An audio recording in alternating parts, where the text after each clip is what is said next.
Rupali Mahakur. Hello सांगो माने मोर ना रूपाली महाकुर। मुई 4 क्लास रे पढ़सी।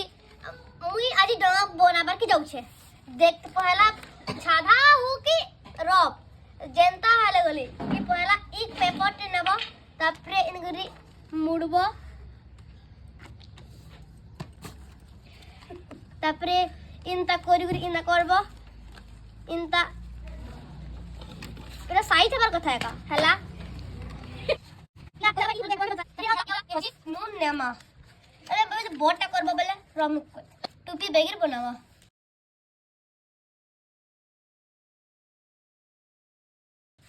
इटा आदो इटा साइड हेबार कथा इटा कोई सेला पर इटा साइड हेबार कथा इ फाले वाले साइड हेबार कथा तापरे फिर इनती करी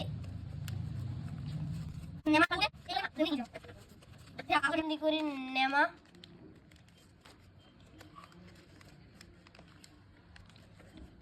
फिर इन करी